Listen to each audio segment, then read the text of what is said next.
Hey, welcome to Socialism for All. This file is being recorded for the January 2024 edition of Socialism for All, and it's an audiobook and discussion of On Terrorism by Bill Bland from 1974. If you like this video, please click like and subscribe, and consider supporting on Patreon or Buy Me a Coffee at patreon.com/socialismforall or buymeacoffee.com/socialismforall. There are links to Patreon and Buy Me a Coffee in the video description. So the source of this piece is Alliance Marxist-Leninist, republished from Combat, the Journal of the Communist League, March 1975. Transcription and HTML markup by the Marxist-Leninist Research Group, 2023, and it's in the public domain at the Marxists Internet Archive. Marxists.org thanks as usual to MIA for hosting this and thousands of other free Marxist texts. So you may not have heard of Bill Bland before. He was a UK Marxist-Leninist in the Albanian mode. We actually just published the biography that's posted at the Marxist Internet Archive, written by Hari Kumar. So that's available if you want to get some additional background on Bill Bland. Beyond that, the reason for this particular piece right now is that the last audiobook we put up was The Marxist-Leninist Movement and the World Crisis of Capitalism by Enver Hoxha from 1979, and in that piece, Hoxha touches on the topic of terrorism. At that time in Europe, there were a number of terrorist attacks, mass shootings, assassinations, kidnappings, which were blamed on the left, or various pseudo-left groups claimed responsibility for them. However, these were later shown to be linked to something called Gladio, a stay-behind network run by NATO intelligence of fascist commandos left over from World War II. These Gladio stay-behind networks were intended to be used in the event of a Soviet invasion of Western Europe, or maybe even a communist revolution. However, neither of these things happened, and instead the network was used offensively. So going back to Lenin, we know that terrorism is disconnected from the masses and not a Marxist-Leninist tactic. Lenin, in fact, criticized the Narodnik Populist Party for their use of terrorism. So in that piece, Hoxha expanded on this concept of how basically terrorism is used by imperialism to mislead and confuse, as well as terrify the masses, as well as giving a pretext for the growth of a fascist police state. I think an excellent example of this is 9/11 and then the subsequent huge expansions of the surveillance state, the Patriot Act, the establishment of the Department of Homeland Security, which prior to that did not exist, as well as other aspects of the general quantum leap forward that the surveillance state took at that time. So for more on the topic of terrorism from a Marxist-Leninist perspective, here's Bill Bland.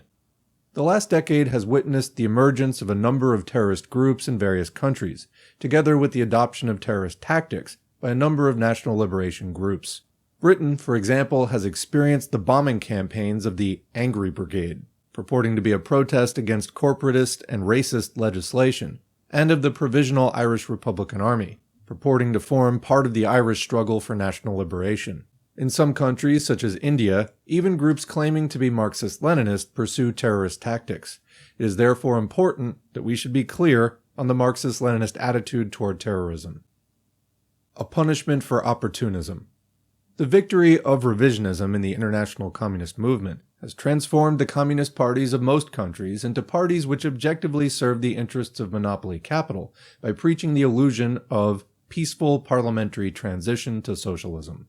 These parties are seen ever more widely by those who have become rebels against the evils of modern capitalist society to have become pseudo-left-wing opportunist parties, drawn more and more into the political machinery of the capitalist state as instruments of deception of the working people. In the absence of scientific parties of socialist revolution, it's inevitable that rebelliousness should manifest itself to a certain extent in the form of unscientific, quote, leftist activity, such as terrorism. In speaking of anarchism, of which terrorism is one of the two fundamental concepts, the other being repudiation of the state in all its forms, Lenin made precisely this point when he described it as a, quote, sort of punishment for opportunism in the working class movement. Quoting, quote, left-wing, communism, and infantile disorder, anarchism was often a sort of punishment for the opportunist sins of the working class movement. Both monstrosities mutually supplemented each other, unquote. Petty-bourgeois rebelliousness. The rebelliousness which manifests itself in the form of terrorism is essentially that of persons drawn from, or with the outlook of the petty bourgeoisie. Quoting Lenin again, same source, petty-bourgeois revolutionariness, which smacks of or borrows something from anarchism, in all essentials falls short of the conditions and requirements of sustained proletarian class struggle. The small proprietor, the small master, a social type that is represented in many European countries on a wide mass scale, easily becomes extremely revolutionary, but is incapable of displaying perseverance, discipline, and staunchness. The petty bourgeois, in a frenzy over the horrors of capitalism, is a social phenomenon which, like anarchism, is characteristic of all capitalist countries. The instability of such revolutionariness, its barrenness, its liability to become swiftly transformed into submission, apathy, something fantastic, and even into a mad infatuation with one or another bourgeois fad. All this is a matter of common knowledge, unquote.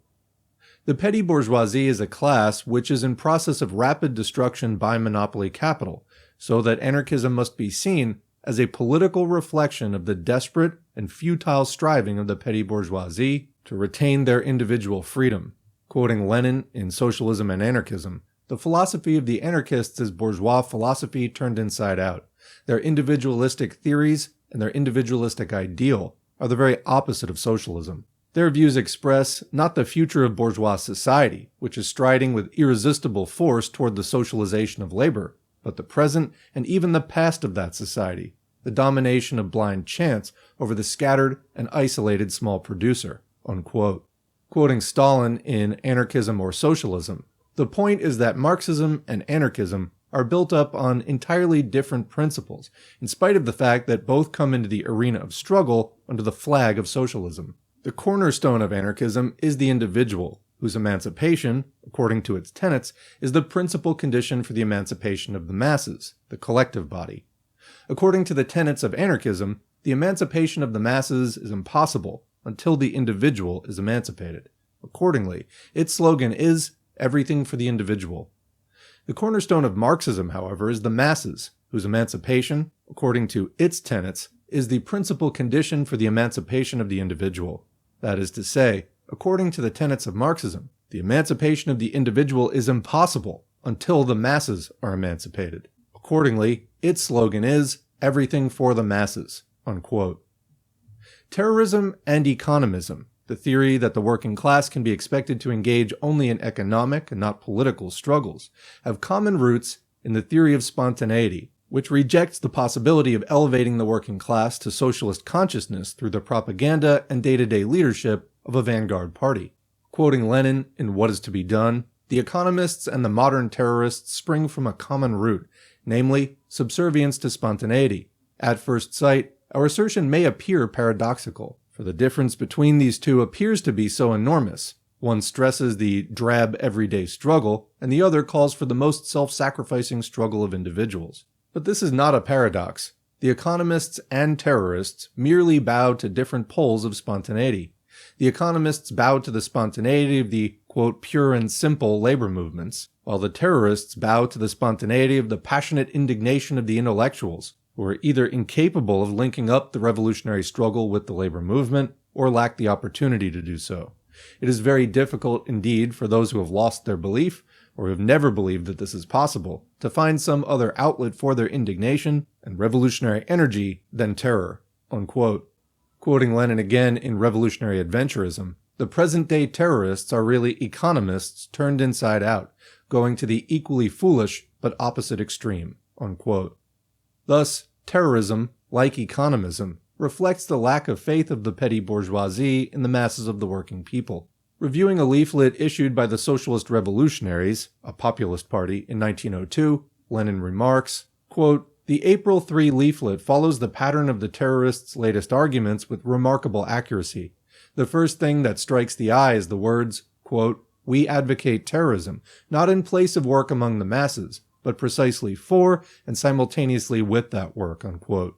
They strike the eye particularly because these words are printed in letters 3 times as large as the rest of the text. But just read the whole leaflet, and you will see that the protestation in bold type takes the name of the masses in vain.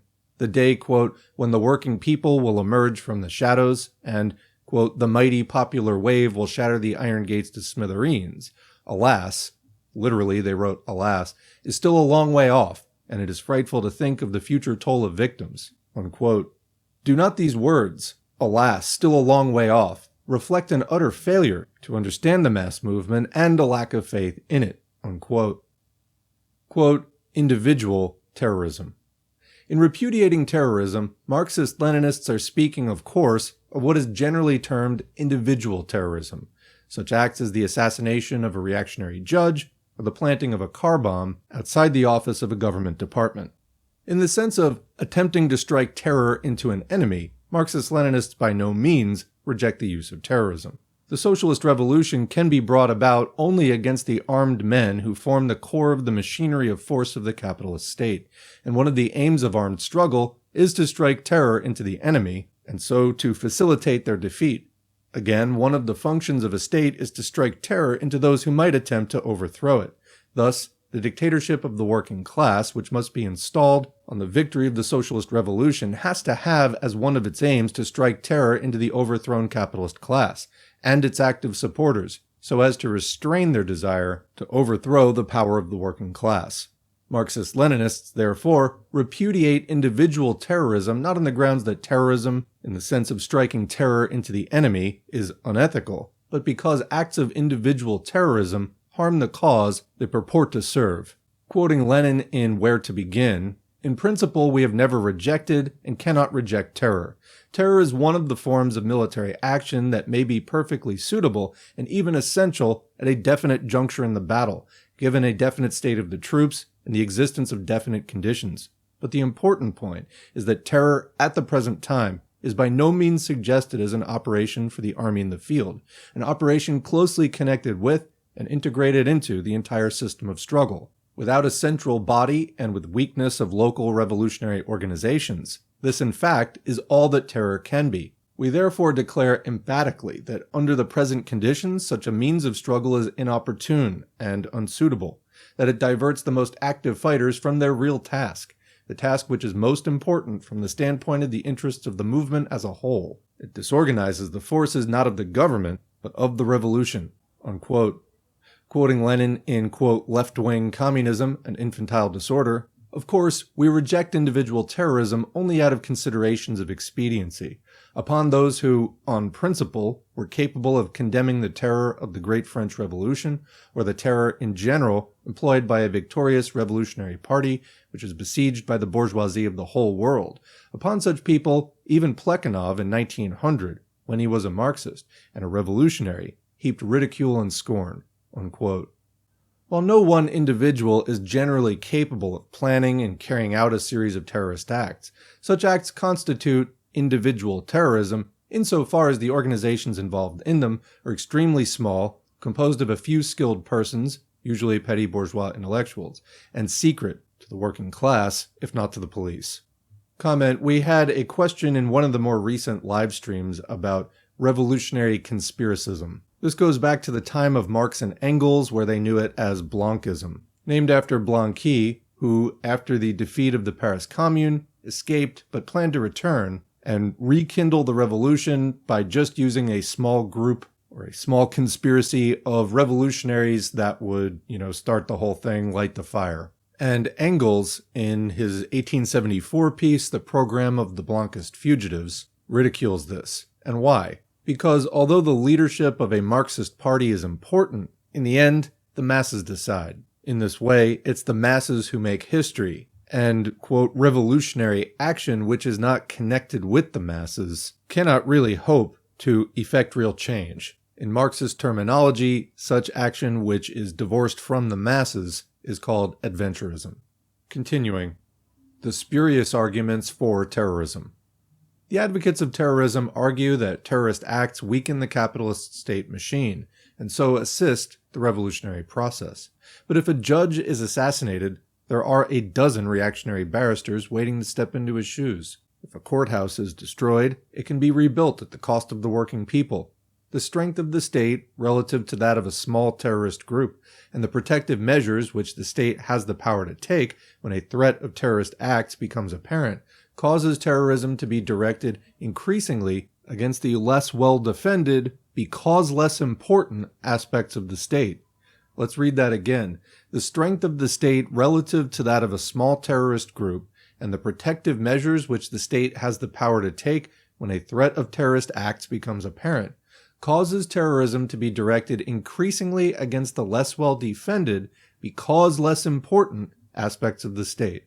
Indeed, this process often results in the activity of terrorist groups in an effort to evade the defenses erected by the state, degenerating into mere indiscriminate acts of destruction in which working people are killed and maimed.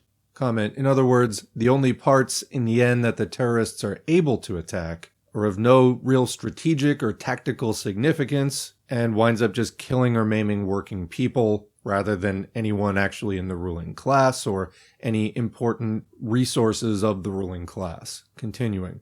Reviewing the leaflet of the socialist revolutionaries already mentioned, Lenin pours scorn on the illusion that the state could be significantly weakened by acts of terrorism. Quoting revolutionary adventurism, just listen to what follows. Quote, "Every terrorist blow, as it were, takes away a part of the strength of the autocracy and transfers, somehow, all this strength to the side of the fighters for freedom. And if terrorism is practiced systematically, it is obvious that the scales of the balance will finally weigh down on our side." Unquote. Yes, indeed, it's obvious to all that we have here in its grossest form one of the greatest prejudices of the terrorists. Political assassination of itself, quote, transfers strength, unquote. The advocates of terrorism also argue that terrorist acts, quote, excite the masses to greater revolutionary enthusiasm. This theory, too, was discussed by Lenin. Quoting what is to be done, it would be interesting to note here the specific arguments that Svoboda, a terrorist group, advanced in defense of terrorism. It stresses its excitative significance. It is difficult to imagine an argument that disproves itself more than this one does. Are there not enough outrages committed in Russian life that a special stimulant has to be invented? On the other hand, is it not obvious that those who are not and cannot be aroused to excitement, even by Russian tyranny, will stand by twiddling their thumbs even while a handful of terrorists are engaged in a single combat with the government? The fact is, however, that the masses of the workers are roused to a high pitch of excitement by the outrages committed in Russian life, but we are unable to collect, if one may put it that way, and concentrate all these drops and streamlets of popular excitement, which are called forth by the conditions of Russian life, to a far larger extent than we imagine, but which it is precisely necessary to combine into a single gigantic flood.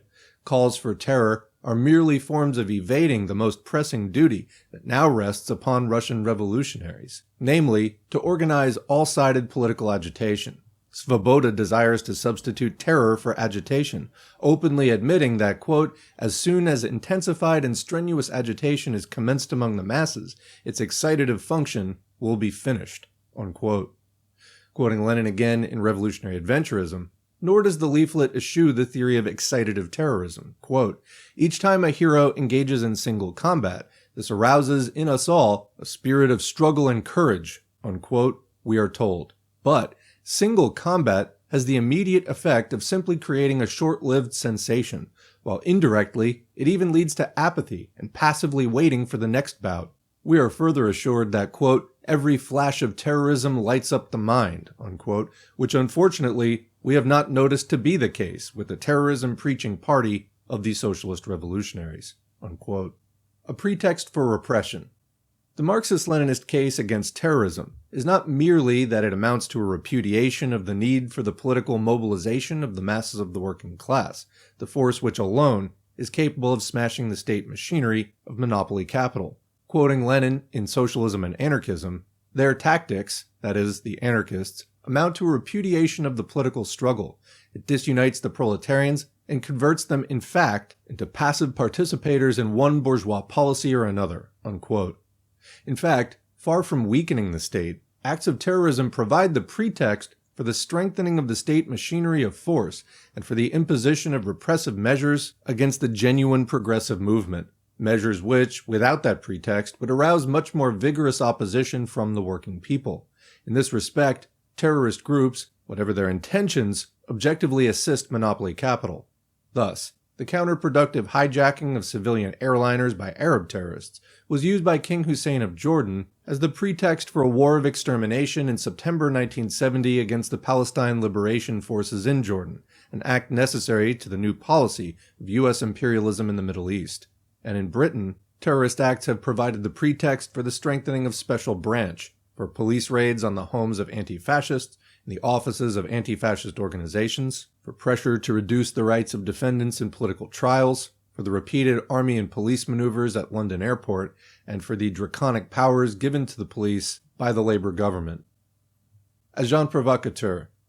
An agent of the class enemy who succeeds in entering a revolutionary or pseudo-revolutionary organization is generally an agent of the state intelligence service. Their aim in doing so may simply be to collect information about the members, leaders, strength, etc. of the organization for the benefit of the state, which is to say, to act as a spy. Or it may also be to seek to incite the members of the organization to commit a terrorist act, which would provide a pretext that would seem a reasonable one to wide sections of working people for some repressive measure or measures on the part of the state, that is, to act as an agent provocateur.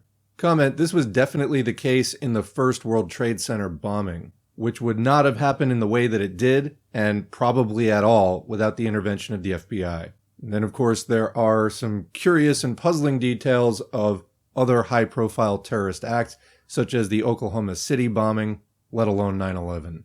Continuing, where it is not possible to incite a terrorist group to commit a terrorist act desired by the state, this may be performed directly by the intelligence service itself. And where one or more terrorist groups exist, it is difficult or impossible for an outsider to know whether a particular act of terrorism has been carried out by such a group or by the intelligence service. In either case, however, the act may provide the pretext for some repressive measure or measures on the part of the state directed at the genuine progressive movement.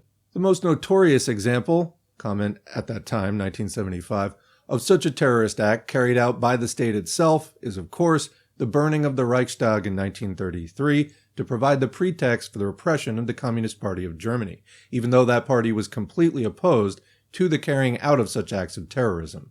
Comment, if you're not familiar with the Reichstag fire, it was the burning of the German parliament building which was blamed on a Dutch communist. The Comintern under Dimitrov blamed the Nazis directly. In any event, this was the turning point that Hitler used to gain the emergency dictatorial powers that basically swept all of Germany up into the kind of Nazi rule whose legacy is so well known today. And again with 9/11, there were those of us who strongly felt that the actual effects observed on 9/11 were best explained and still are best explained by a similar kind of false flag scenario.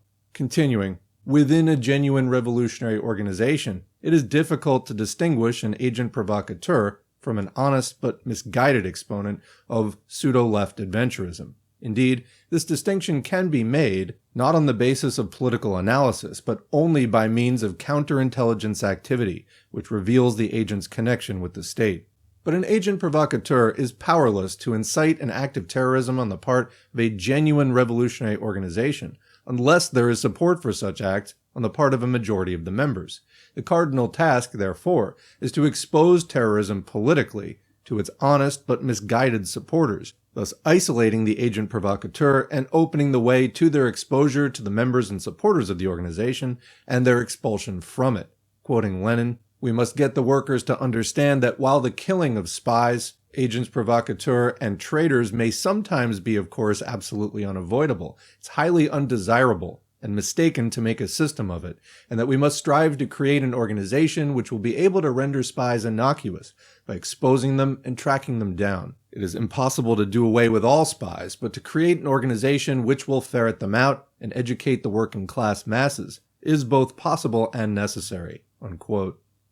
And of course, given a partially clandestine organization with adequate security measures and tight discipline, the harm which agents may do to a Marxist-Leninist party may be limited, and they can even be compelled to do positive party work, as Lenin pointed out in the case of the Tsarist police agent Roman Malinovsky, quoting from, quote, left-wing communism, "In 1912, an agent provocateur, Malinovsky, got into the Central Committee of the Bolsheviks. He betrayed scores and scores of the best and most loyal comrades, caused them to be sent to penal servitude, and hastened the death of many of them. If he didn't cause even more harm than he did, it was because we had established proper coordination between our legal and illegal work.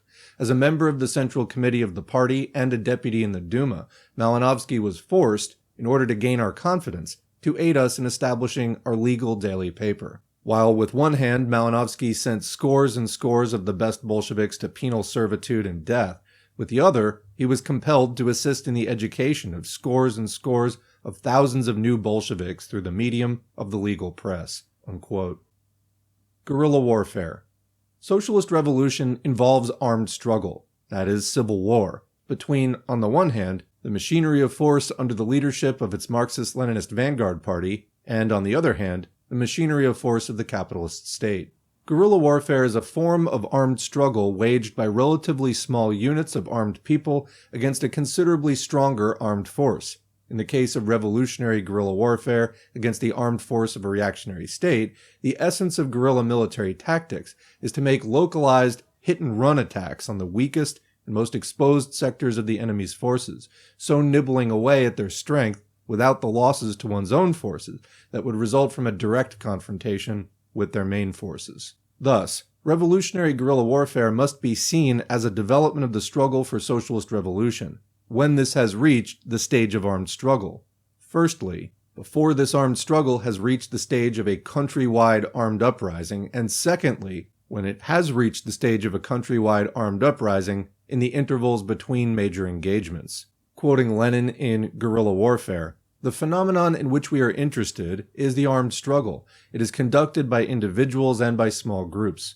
Guerrilla warfare is an inevitable form of struggle at a time when the mass movement has actually reached the point of an uprising, and when fairly large intervals occur between the big engagements in the Civil War.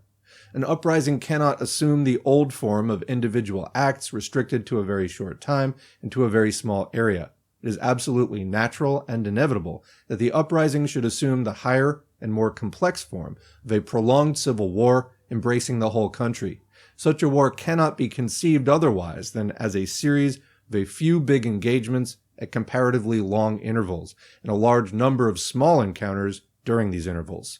That being so, and it is undoubtedly so, the Social Democrats, which is what they called Marxists at that time, must absolutely make it their duty to create organizations best adapted to lead the masses in these big engagements, and as far as possible, in these small encounters as well." Unquote. Revolutionary guerrilla warfare has three principal aims. First, to weaken the military and paramilitary armed forces of the capitalist state and of the fascist militia by killing their officers and men. Quoting Lenin, "The party must regard the fighting guerrilla operations of the squads affiliated or associated with it as being in principle permissible and advisable in the present period. The paramount immediate object of these operations is to destroy the government, police, and military machinery, and to wage a relentless struggle against the active Black Hundred organizations, which were rural, fascist-type organizations, which are using violence against the population and intimidating it." Unquote. Quoting Lenin again in Guerrilla Warfare, "In the first place, this guerrilla struggle aims at assassinating individuals, chiefs, or subordinates in the army and police." Unquote. Secondly, to give practical military training to working-class leaders. Quoting Lenin, "The character of these fighting guerrilla operations must be adjusted to the task of training leaders of the masses of the workers at a time of insurrection, and of acquiring experience in conducting offensive and surprise military operations." Unquote. Thirdly, to confiscate funds in the possession of the capitalist class for the use of the revolutionary movement. Quoting Lenin, "In the second place, guerrilla warfare aims at the confiscation of monetary funds, both from the government and from private persons. The confiscated funds go into the treasury of the party, partly for the special purpose of arming and preparing for an uprising, and partly for the maintenance of the persons engaged in the struggle we are describing." Unquote. Quoting Lenin again elsewhere, "Fighting operations are also permissible for the purpose of seizing funds belonging to the enemies, i.e. the autocratic government, to meet the needs of insurrection, particular care being taken so that the interests of the people are infringed as little as possible." Unquote. Parenthetically, so deep was the respect for private property inculcated into the minds of a majority of the delegates to the 1906 Congress of the Russian Social Democratic Labor Party that the Congress approved guerrilla warfare for the purpose of killing soldiers and police, but rejected Lenin's clause approving it for the purpose of confiscating funds from the ruling class for the financing of the revolutionary movement. At first glance, the distinction between terrorism, which Marxist-Leninists oppose, and revolutionary guerrilla warfare, which Marxist-Leninists support, seems blurred. In fact, however, the distinction is quite clear. In the first place, guerrilla warfare becomes a correct revolutionary tactic only when it has the support of the mass of the working people in the locality in which it's carried out. Quoting Lenin, "Fighting guerrilla organizations must be conducted in such a way as to ensure that the state of the working class movement and the mood of the broad masses of the given locality are taken into account." Unquote. In the second place, and following logically from point 1, guerrilla war becomes a revolutionary tactic only when the class struggle has been elevated, as a result of correct day-to-day leadership by the Marxist-Leninist Party, to the stage where the mass of the working people have come to see the armed forces of the capitalist state and the fascist bands as their irreconcilable enemies who must be fought. For only then will this guerrilla warfare have the support of the mass of the working people in the locality in which it's carried out. Terrorist acts, on the other hand, are carried out before the stage has been reached, and in isolation from the class struggle of the working people. Quoting Lenin, "This act, an assassination, was in no way connected with the masses, and moreover could not have been, by reason of the very way in which it was carried out, that the persons who committed this terrorist act neither counted on, nor hoped for, any definitive action, nor support on the part of the masses. In their naivete, the SRs do not realize that their predilection for terrorism is most intimately linked with the fact that from the very outset they have always kept and still keep aloof from the working class movement, without even attempting to become a party of the revolutionary class which is waging the class struggle." Unquote. In the third place, guerrilla warfare becomes a correct revolutionary tactic in the special circumstance that it is conducted under the control of the Marxist-Leninist Party. Quoting Lenin, "Fighting guerrilla organizations must be conducted under the control of the party." Unquote. The principles of guerrilla warfare advocated by Che Guevara are thus completely opposed to the principles of Marxism-Leninism. Quoting R. Debray's Revolution in the Revolution, 1968, "The revolutionary guerrilla force is clandestine. It is born and develops secretly. The guerrilla force is independent of the civilian population in action as well as in military organization. Consequently, it need not assume the direct defense of the peasant population. Eventually, the future People's Army will beget the party. The People's Army will be the nucleus of the party, not vice versa. The guerrilla force is the political vanguard in nuke, in a nutshell, and from its development a real party can arise. That is why, at the present juncture, the principal stress must be laid on the development of guerrilla warfare, and not on the strengthening of existing parties or the creation of new parties." Unquote. The Castroite principles of guerrilla warfare form part of an anti-Marxist-Leninist revolutionary strategy, which serves the interests of the national bourgeoisie of a colonial-type country with a weak state machinery of force.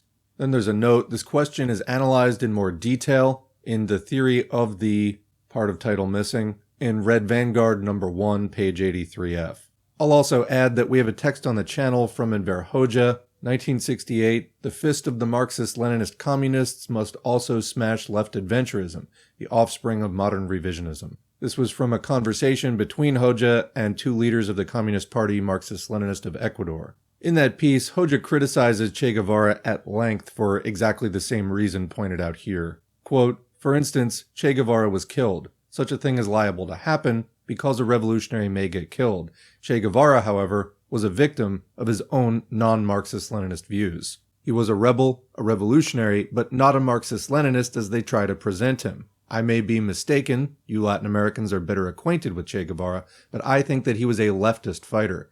His is a bourgeois and petty-bourgeois leftism, combined with some ideas that were progressive, but also anarchist, which, in the final analysis, leads to adventurism." Unquote. Continuing, contemporary lessons. The Provisional Irish Republican Army is an armed force of the Irish National Liberation Movement.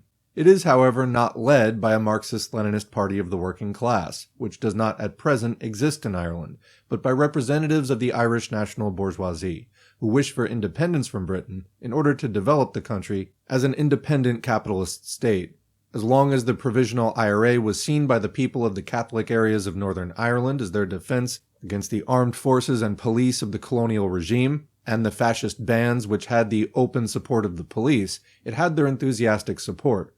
To the extent, however, that the IRA has turned to tactics of terrorism, often of an indiscriminate character, in which working people have been killed and maimed, the support has been whittled away, and this has tended to make terrorism increasingly the only form of activity which it is physically able to undertake. In Britain, too, the effect of indiscriminate bombing by the Provisional IRA has been to alienate sympathy from the Irish national liberation struggle among the British working class, which is objectively the ally of the Irish people in the struggle against their common enemy, British imperialism. The use that British imperialism can make of a movement whose activity is predominantly of a terrorist character was pointed out in a recent issue of Class Against Class, on the plan under consideration by the British imperialists for the creation of a united neo-colonial Ireland, by creating the pretext for the military intervention in Northern Ireland of the Army of the Republic of Ireland. Quoting an article, Ireland, New Tactics of British Imperialism, 1974, the aim is, under the slogan of allowing the people of Northern Ireland to settle their own problems, to permit the restoration of a fascist type of state machine in Northern Ireland dominated by the right-wing Protestant leaders. These leaders are already pledging themselves to the pogroms against the Catholic population which will inevitably follow. That is, they are pledging themselves not to carry out such pogroms unless the Provisional IRA renews its campaign." Unquote. The British imperialists calculate that the Provisional IRA, as a result of its turn to tactics of terrorism, has lost too much strength and support to be capable of defending the Catholic population, so that the call for the protective intervention of the armed forces of the Republic will come from the Catholic working people of Northern Ireland themselves.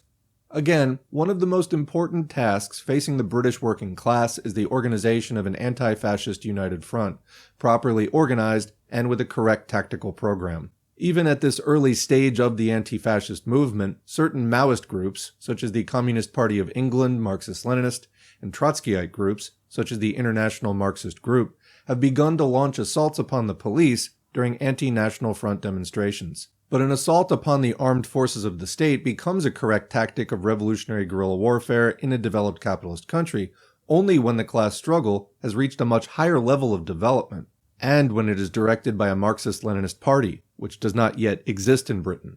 Such assaults on the police as that which took place in Red Lion Square in 1974, being completely premature, constitute mere terrorism, which tends to disorganize the embryo anti-fascist movement and provide the pretext for police violence and repressive measures on the part of the state against genuine anti-fascists. Quote, leftist groups which carry out such actions at the present time are objectively assisting fascism.